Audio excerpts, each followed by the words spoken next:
My name is Judy Smith. I'm 42 years old and I've built my entire life on logic. I'm a data analyst, patterns, probabilities, clean lines of cause and effect. That's where I find my comfort. For 15 years, my husband Eric called me his rock. That was the role I played. I was the steady ground he could leap from, the foundation he could test his wild ideas against. In those years, I carried the weight of stability. I paid the mortgage, managed our investments, handled insurance, and made sure nothing ever fell apart. He used to say it freed him so he could chase whatever dream or passion called to him that month. First, it was a pottery studio. The clay dried faster than the money drained, but I smiled and reassured him. Then it was yoga teaching half-empty classes at a community center while I quietly covered the bills. Last year, he fell in love with meditation retreats and a so-called spiritual instructor named Vanessa, who also happened to be his new tennis partner. I didn't mind at first. I thought we had a deal. I would build the ship and he would be the sail. But what I didn't realize was that one day he'd decide the ship itself was a prison. It was last Thursday when he sat me down in the living room. The one he'd insisted on redecorating in neutral, calming tones I now realized had been chosen to soothe him, not me. He couldn't even look me in the eye. His focus stayed fixed on the decorative vase perched on the mantel, a vase that had cost more than my first car. "Judy," he began, voice soft, like he'd rehearsed it in a therapist's mirror. "I need some space. I feel like I'm losing myself, you know?" I didn't answer. I'd learned long ago that the preamble in these conversations was for the speaker, not the listener. "You're a good woman," he continued, offering me a compliment the way someone pats a dog's head before walking away. "A wonderful provider. But you're not fun anymore. We're not fun. Everything is so planned, so safe. I need to feel alive again. I need to find my own path." His words drifted through the room like smoke, suffocating, yet insubstantial. I let my eyes settle on the wooden beam above the media center, the one he'd insisted on installing last fall purely for aesthetics. It had cost my entire annual bonus, a monument to form over function. And now here he was, talking about how safety and planning were suffocating him. Something inside me didn't shatter. It calcified. All those little dissonant details of the past few months snapped into a perfect pattern: the late-night giggling texts he'd brushed off as work friends, the expensive new workout clothes from brands I'd never heard of, the endless praises for Vanessa's spiritual wisdom. For a woman who studies data patterns for a living, the regression line was suddenly crystal clear. The conclusion was both obvious and devastating. I looked at him, really looked at him for the first time in months. His designer joggers, the perfectly styled hair, the manicured hand that hadn't worn a wedding ring in weeks, because he'd claimed it interfered with his energy flow. He was waiting for me to beg, to plead for us to book a trip to Bali, to promise I'd loosen up, to transform into someone I've never been. Instead, I said just one word: done. The sound of it startled him. His brow furrowed, as though I'd skipped a page in the script he'd written for us. Done. Just like that. "You're not even going to fight for us." "You just told me you want a trial separation," I replied, my voice even level, almost detached. "I'm agreeing to your terms. This is what you want. You should be happy." "Well, yes, but—" he floundered, searching for the argument he'd prepared. "You're not supposed to—" "Done," I repeated the word, flat and final. His mouth opened, then closed again, like an actor whose partner had jumped ahead to the ending. Finally, he said, "Okay, well, good. I'm going to pack a few things." And he went upstairs. I didn't follow. Instead, I sat there listening to the sounds of drawers opening and closing, the sound of my life being dismantled piece by piece. At first, rage rose hot and fast, making my hands tremble. I wanted to grab that ridiculous vase and smash it against the wall, watch it splinter into shards that no amount of glue could fix. Then came grief, sharp and suffocating. I thought about the man I'd married, the one who used to laugh with me while we ate cheap pizza on the bare floor of our first apartment. Where had he gone? I let myself drown in it: rage, sorrow, disbelief for an hour. No more. Because after that, clarity arrived, cold and solid. This wasn't a trial. This was an ambush. And I refused to be its victim. By the time Eric came down the stairs with his carefully packed bags, I was already somewhere else. My mind was racing, not with panic, but with structure. Separation wasn't just emotional, it was legal. It had rules, boundaries, consequences. He gave me a breezy smile, as if this was some grand adventure, something to laugh about later. "Don't miss me too much, Judy. You'll see it's the right thing." I didn't answer. My phone was already in my hand. When the door closed behind him, I dialed. My first call wasn't to a friend or a sibling. It wasn't even to the bank. It was to Richard Grant, a family law attorney recommended by a colleague. I got his voicemail. My voice was steady, concise, stripped of hesitation. Hello, Richard. My name is Judy Smith. I'd like to schedule a consultation. My husband has requested a trial separation, and I believe it's more serious than that. Please call me back at your earliest convenience. I hung up. Within 30 minutes, my inbox pinged with a reply, a consultation set for the next morning. That night, I barely slept. My body ached with exhaustion, but my mind kept spinning, already mapping out every step. He wanted a new life. Fine. I'd make sure he lived it fully without the safety net he thought would always catch him.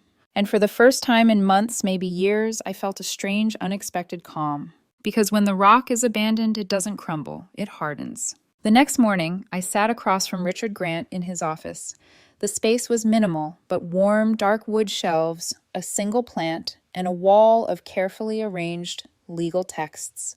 He didn't waste time with small talk. He listened, pen tapping lightly on his notebook, while I explained everything Eric's announcement. His sudden obsession with freedom, the suspicious pattern of expenses, the hours he spent with Vanessa. When I finished, Richard leaned back. His eyes were sharp, his voice measured. Judy. The moment of separation is a critical legal marker. Every decision from this point forward must be transparent and defensible. You're not here for revenge. You're here to protect yourself. His calmness steadied me. For the first time in 24 hours, I felt like I wasn't adrift. Where do we start? I asked. Financial separation, he said. You need your own accounts immediately.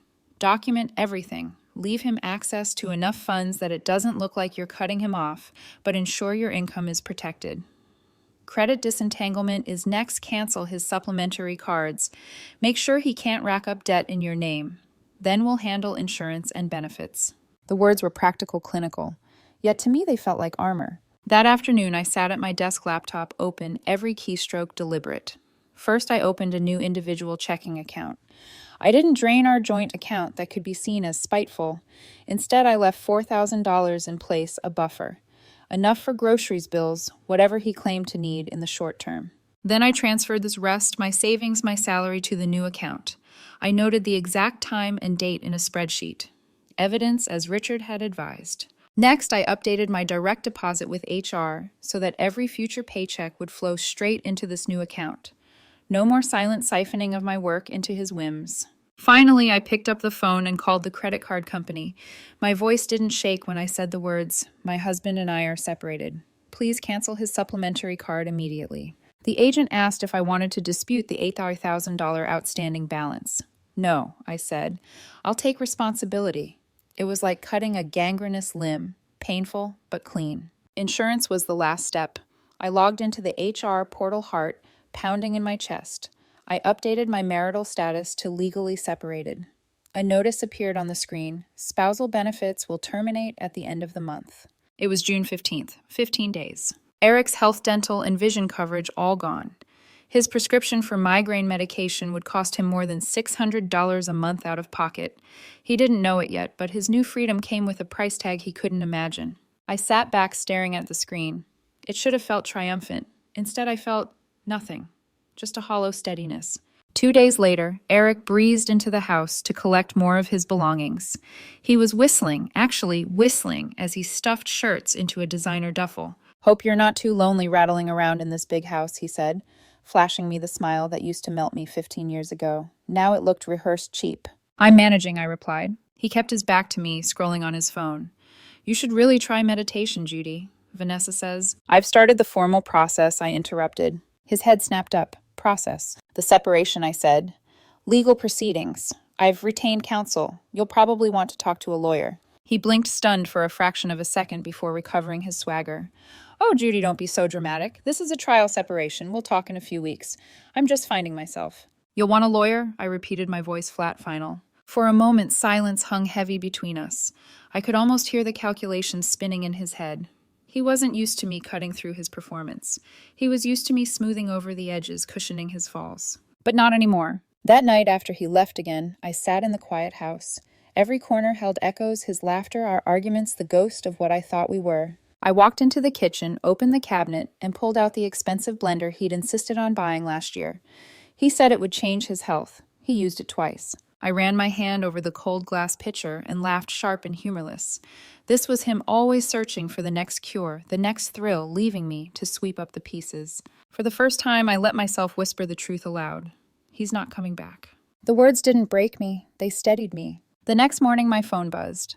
A message from Eric. This is so weird. My credit card just got declined at Lululemon. Can you call them? Their system must be down. I stared at the screen, the irony almost laughable. For him, financial security had always been invisible, a given like oxygen. Now he was choking. I typed back, "There's no system error. I canceled your supplementary card last week. We're separated. Our finances are too." For a long time, the three dots pulsed, then disappeared. I knew what he was doing.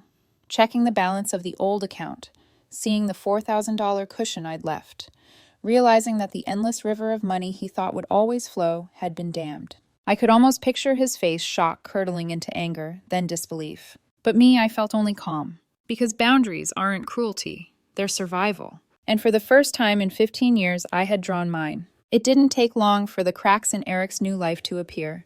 Just 5 days after his dramatic exit, my phone buzzed again. Another text. "Judy, this is ridiculous. My card got declined again. Do you have any idea how embarrassing that is?" The cashier treated me like a criminal. Fix this. I let the message sit on my screen. My first impulse was the old one, jump in, smooth things over, make it easy for him. But that Judy no longer existed. I typed slowly, deliberately. "We're separated. Our finances are separate now, too. You can use the debit card for what's left in the joint account." The dots appeared, disappeared, appeared again. I pictured him staring at the balance, realizing the endless flow of money he'd treated as background noise had shrunk to a trickle. The earthquake came 2 mornings later. The doorbell rang at 9 a.m. When I opened it, Eric stood there, arms crossed, jaw tight. Beside him was his father, Howard. Howard didn't even wait for me to invite them in.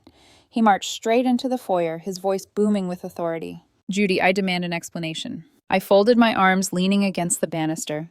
"Good morning to you too, Howard." Eric hung back, sulking, radiating indignation. "You canceled his credit card."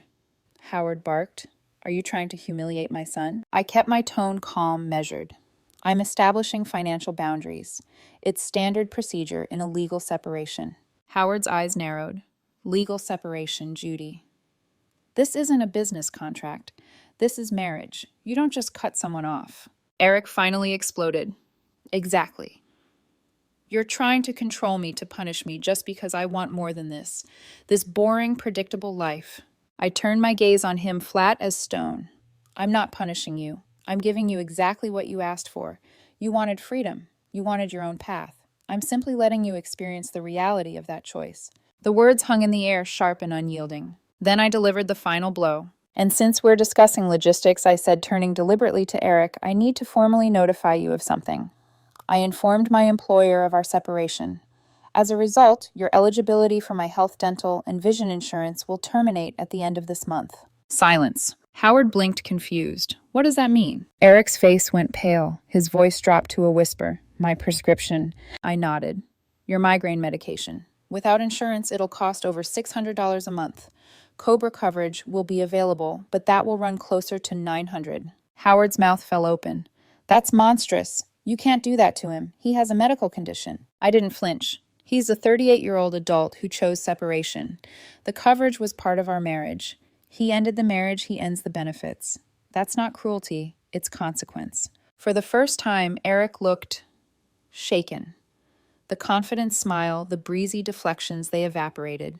He stared at me like he was seeing a stranger, someone unrecognizable. "You're being cruel," he hissed, his eyes glassy with rage and panic.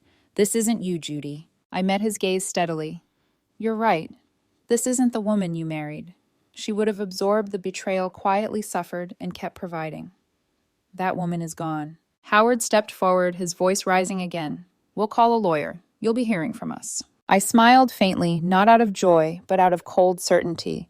I would expect nothing less. I already retained mine. The color drained further from Eric's face. He grabbed his father's arm and stormed out, slamming the door so hard the glass rattled. I stood there in the silence that followed my hand resting on the banister. My heart was pounding, but not from fear, from release. I thought about the nights I'd sat by his side, pressing cool cloths to his forehead during migraine attacks, fetching water, whispering reassurances while he whimpered in pain. Back then, I thought love meant carrying everything for both of us. Now I realize love without respect is just servitude. That evening, I poured myself a glass of wine and sat by the window. The house felt too big, too quiet. Yet beneath the loneliness was something new, something sharper clarity. Eric thought this was just a performance, that I would wait in the wings ready to resume my role whenever he tired of the spotlight. But he underestimated me. Boundaries had been drawn, and for the first time in 15 years, I was on the right side of them. The letter arrived 2 weeks after that confrontation. Heavy cream paper, Eric's lawyer's name, embossed in navy at the top. The language inside was a masterpiece of selective storytelling. According to them, I was a cruel, vindictive wife who had, in a fit of rage, abandoned her emotionally fragile husband. I had maliciously severed financial ties, leaving poor Eric destitute and humiliated. The letter demanded I immediately reinstate all financial support, continue covering his medical expenses, and my personal favorite pay for his legal fees. I almost laughed reading it. Almost. Instead, I slid the letter across Richard's desk the next morning. He skimmed it, lips barely twitching. Shock and awe tactic, he said. They're loud and aggressive, hoping you'll panic and fold. We won't. His calmness was infectious. He began drafting our response, every sentence sharp as a blade. We didn't mirror their theatrics. We simply presented facts that Eric had voluntarily left the marital home, that I had acted on legal advice, that the joint account still contained $4,000 for his use. Every claim they lobbed at me was met with evidence clean and cold. But Richard didn't stop there. He leaned back, eyes narrowing slightly. If you're comfortable, Judy, I recommend we go on the offensive. I raised an eyebrow. Offensive. Dissipation of marital assets, he said. If Eric spent your shared money on his extracurricular activities, we can demand reimbursement. But we'll need proof. I thought about the late-night texts, the expensive clothes, the spiritual retreats with Vanessa. Proof wouldn't be hard to find. Do it, I said. 3 days later, I received the report. A private investigator Richard had hired tailed Eric with quiet precision. The photos were time-stamped crisp, impossible to dispute. Eric and Vanessa entering her apartment late at night, her arm looped through his. The two of them sharing breakfast on her balcony the next morning, mugs raised in easy intimacy, her hand brushing his cheek as they laughed together. I stared at the images, my stomach twisting. Proof didn't soften the betrayal. It sharpened it, made it undeniable. But alongside the ache came something else, power. We attached the report to our legal response. Alongside it, Richard filed a motion for discovery demanding Eric's bank records and crucially subpoenaing Vanessa's financials. If my salary had funded their dinners, trips, or gifts, the court would know. It was no longer just a legal matter, it was exposure. The reaction came swiftly. One evening, as I was chopping vegetables for dinner, my phone rang. Unknown number. I almost let it go to voicemail until instinct told me to answer. Judy. The voice was hesitant male. Eric. No, not Eric. The other voice, nervous, cracking slightly. This is, I'm not sure if we've met. My name's Mark. It took me a second. Mark, then it clicked. Eric's guru had a middle name he sometimes used to appear more grounded. It was Vanessa's brother. No, not brother. Her cover. He'd used the alias before, but the voice on the phone wasn't serene or enlightened. It was panicked. I think there's been some misunderstanding, he stammered. I don't know why your lawyer is coming after me. I'm just a tennis coach. Misunderstanding. My voice was ice. You've been with my husband for months, and you've been enjoying it on my dime. He exhaled sharply like a kid caught sneaking out past curfew. Look, Judy, I didn't know it was like this. Eric said you two were basically over, that it was just a matter of time. Then you'll have no problem confirming that under oath, I said. Dead silence. That silence told me everything. He wasn't enlightened. He was terrified. Terrified of court. Terrified of exposure. Terrified of the house of cards collapsing. And it was collapsing. That week, the voicemail started. Eric's voice, first furious. You're destroying my life, Judy. This isn't the woman I married. How could you be so vindictive? Then pleading, Judy, please. We can work something out. Just stop dragging Vanessa into this. Then pitiful. You know I can't afford those medications. You're condemning me. You don't want me to suffer like that, do you? Every time I let the voicemail play, then deleted it. My resolve didn't waver. One night I sat in my therapist's office, the PI photos still echoing in my mind. I expected her to push me toward forgiveness, toward compassion. Instead, she asked quietly, "Judy, what would it look like for you to stop carrying responsibility for his choices?" I thought about that for a long time. The answer was sharp, immediate. It would look like this. For the first time, I believed it. Eric thought I would crumble, that my identity as the rock meant I would always protect him, always cushion his falls. But he forgot something fundamental. A rock doesn't bend, it doesn't cushion, it endures. And when pushed against long enough, it can crush whatever smashes against it. The war had begun, and I was not the one who would break. The first call came late at night. I was in bed reading when my phone lit up with Eric's name. I almost ignored it, but some instinct told me to answer. "Judy," he began, his voice tight, urgent. "This has gone too far. You don't need to drag Vanessa into this." I said nothing at first, letting the silence stretch. "She's innocent," he rushed on. "She has nothing to do with our problems. You're just trying to punish me by humiliating her." My reply was calm, deliberate. "Eric, you spent our money on her. That makes her part of this. A witness. And if you don't like the consequences, maybe you shouldn't have funded your affair with our joint account." He sputtered. "It wasn't, Judy. This is insane. You're destroying lives." "No," I said, my voice dropping into steel. "I'm revealing them." He hung up before I could say more. 2 days later, Richard called. His voice carried a note of satisfaction. Vanessa's counsel reached out. "She's nervous." "Nervous," I repeated. "She doesn't want to be subpoenaed. Her reputation at the club, her teaching her students, none of it can survive the kind of exposure she'd face in court. She's already cracking." For the first time in weeks, I allowed myself a slow, steady breath. Not triumph exactly, but the sense of a scale tipping back toward balance. The messages from Eric grew erratic. "You're a monster. You'll regret this." Then minutes later, "Please, Judy, just stop. Let's settle this quietly, for old time's sake. And then one that almost made me laugh. "Vanessa thinks you're obsessed with us. She says you're projecting your insecurities." Obsessed. I stared at the message, shaking my head. If anything, I felt less obsessed than ever. For the first time in years, my mind wasn't occupied with cleaning up his chaos. I was free to notice the quiet hum of the fridge, the rhythm of my own breath, the steady certainty of a life I was now steering myself. But Howard wasn't done. One Sunday afternoon, he showed up unannounced, pounding on my door. His face was flushed, his words spilling over in anger. "You're ruining my son's life." "He's sick, Judy. You know about his migraines.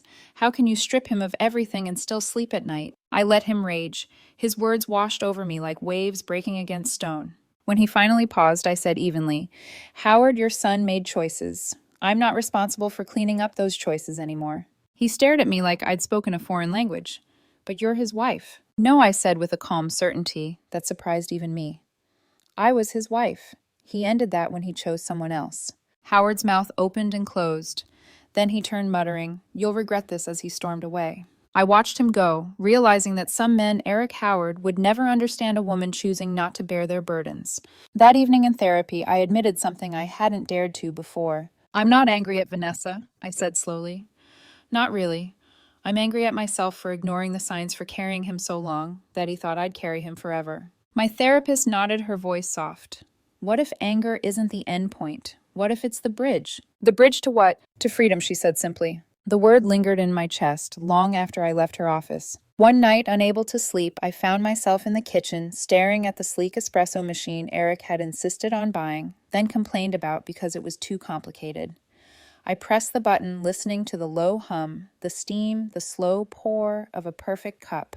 I sipped, savoring the quiet. Eric had mocked me for finding joy in something so small, calling me boring for clinging to routine. But in that moment, I realized what he saw as boring was what kept me alive. Routine wasn't prison. It was peace. The next morning, Richard forwarded me an email, Vanessa's lawyer again. This time a proposal. "She's willing to provide a sworn statement," he explained, confirming the affair, the timeline, even the expenses Eric covered. In exchange, she wants to be dropped from the case. I stared at the screen, the words blurring. The woman who was supposed to be Eric's new beginning was now bargaining to save herself, even if it meant burning him down. I closed my laptop slowly, a bitter laugh escaping. For months, Eric had treated me like ballast, dead weight, holding him back. And now the woman he'd left me for was about to jettison him to save her own skin. Poetic in its own brutal way. That night, another voicemail from Eric. His voice cracked, desperate now. "Judy, please. Vanessa's panicking. She says she can't handle this. Don't do this to us. Don't make her suffer because of me." I listened, my hand resting lightly on the phone. Once those words, "don't make her suffer because of me," would have hooked straight into my guilt, my compulsion to shield him. But now I let them pass through me. I whispered to the empty room, "You're suffering because of you, Eric, not me." And for the first time, I believed it. It ended not with a bang, but with a signature. After weeks of posturing threats and late-night voicemails, Eric's entire case collapsed under its own weight. The trigger was Vanessa. Her lawyer delivered the affidavit, detailed, meticulous, damning. She confirmed the affair had begun long before Eric left the house. She confirmed the dinners, the spiritual retreats, the shopping trips, all paid for with funds from our joint account. And she confirmed that Eric had promised her a new life once he cut ties with me. The irony was sharp enough to taste. She'd been willing to betray him in writing, all to protect her reputation. In the end, the sail that Eric had chased after so desperately was the one that abandoned him when the winds turned. Richard laid out the consequences with clinical precision. "Her affidavit destroys their narrative," he explained. "No court is going to side with Eric now. Infidelity strips him of leverage. Dissipation of assets means we can demand reimbursement. His lawyer knows it. They'll push him to settle." And settle he did. The house, our carefully curated home with its overpriced beams and decorative vases, was sold. The equity was split down the middle, state law's version of fairness. My half became the down payment for a modest but peaceful condo. His half a lump sum he clung to like a lifeline. Spousal support, his last desperate attempt. But the judge wasn't swayed. With infidelity proven and his misuse of marital funds documented, Eric was granted only 2 years of minimal rehabilitative alimony, barely enough to cover the rent on a small apartment. And the assets Richard's strategy paid off. We proved Eric had spent over $15,000 of my income on Vanessa.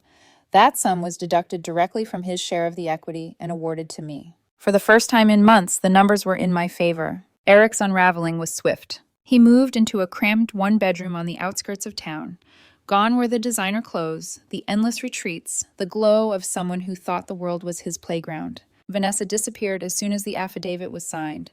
Whether she left him or he left her, I didn't care. She vanished, and with her went whatever illusion he'd been chasing. Howard still called. Sometimes his voice a mix of fury and sorrow. "You've destroyed him," he accused. I never argued. I simply said no. He destroyed himself, and hung up. For me, the adjustment was quieter. My condo was smaller, yes, but every corner was mine. No decorative vases, no meaningless beams, just shelves lined with my books, my old comfortable chair, and the espresso machine Eric had mocked, but I now used daily. At first, the silence felt foreign. I'd lived so long with his chaos buzzing in the background that peace seemed alien. But over time, the quiet became a balm. One Saturday morning, I stood in my new kitchen sipping coffee, sunlight streaming through the blinds. I thought about the settlement, the hearings, the endless back and forth. How exhausting it had been, how merciless, but also how necessary. Because what remained wasn't bitterness, it was space. Eric once accused me of being too safe, of living a life that was predictable, boring.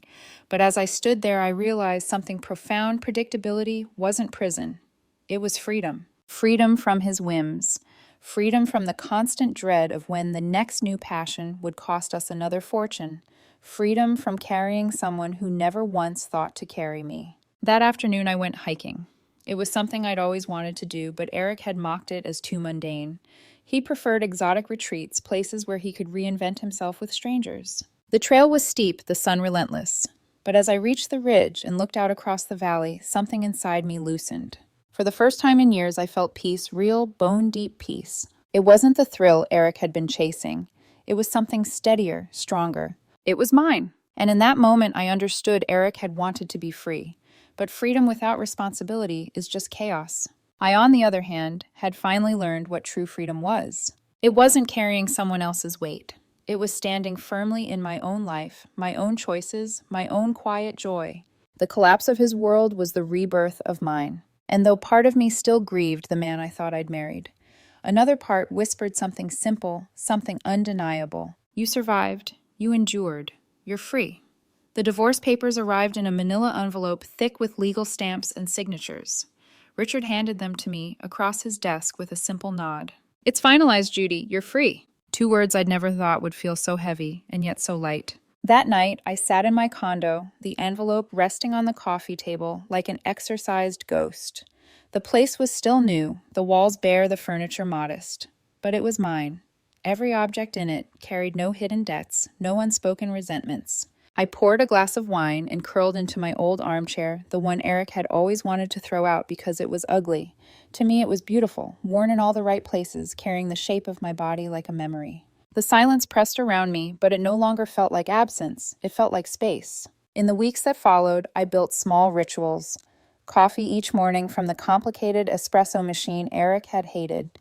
Books stacked high on the nightstand. Walks at dusk through quiet streets where no one knew me as Eric's wife. It amazed me how quickly I began to breathe differently. I wasn't haunted by Vanessa. She faded into the background like a subplot that had lost its audience. I wasn't even haunted by Eric. He was simply gone, a cautionary tale in the margins of my life. What lingered instead were questions, not about him, but about me. How had I let myself become so complacent? How had I ignored so many red flags, the late nights, the secretive texts, the endless withdrawals, labeled business expenses? For years, I told myself love meant patience, tolerance, sacrifice. But love without respect is erosion. It wears you down until you no longer recognize the shape of yourself. Now I was learning to recognize myself again. One Saturday, I joined a hiking group. At first, I felt awkward, surrounded by strangers chatting easily, couples holding hands, families corralling children. But as the trail steepened, conversation faded. Each person focused on their own breath, their own climb. Halfway up, a woman beside me smiled. First time. Yes, I admitted. You're doing great, she said before moving ahead. It was such a small kindness, but it landed with unexpected force. I didn't need someone to carry me. I just needed to know I could carry myself. At the summit, I stood on the ridge, wind whipping through my hair, the valley spread out like a painted canvas. For a long moment, I just breathed. I thought about Eric chasing freedom in other people's arms, mistaking chaos for passion. I thought about Howard railing at me for refusing to prop up his son. I thought about the girl I'd once been, the one who sat on the floor of a tiny apartment eating cheap pizza with a man who swore he'd never let her down. And then I let them all go. The sun slid low across the horizon, casting the world in gold. I closed my eyes and whispered, not to Eric, not to Vanessa, not even to the ghost of the marriage I'd lost, but to myself. You're not an anchor anymore. The words surprised me, but they felt right. For so long, I'd been the anchor, keeping Eric steady, holding us in place while he reached for the sky. But anchors keep ships from moving. Anchors sink. I opened my eyes, looking out across the expanse. You're a mountain, I whispered. Unmovable, strong, standing on my own. The drive back was quiet, but my mind hummed with clarity. I didn't know what the future held. New friends, new love, or maybe just more mornings with coffee and books. It didn't matter. What mattered was that for the first time in 15 years, I wasn't living as someone's foundation. I was living as myself. Weeks later, Eric's name popped up on my phone again. I stared at it, heart steady, not racing. I didn't answer. I didn't need to. Because some doors aren't meant to be reopened. One morning, as I prepared my coffee, I caught my reflection in the kitchen window. For a moment, I almost didn't recognize her, the woman standing there, hair loose, eyes bright, shoulders unbowed. Then I realized that woman was me, Judy Smith, 42, survivor, free. I smiled a small private smile meant only for myself. The rock that once held someone else's ship steady had finally found its true form. It wasn't an anchor anymore. It was a mountain. And it finally stood alone,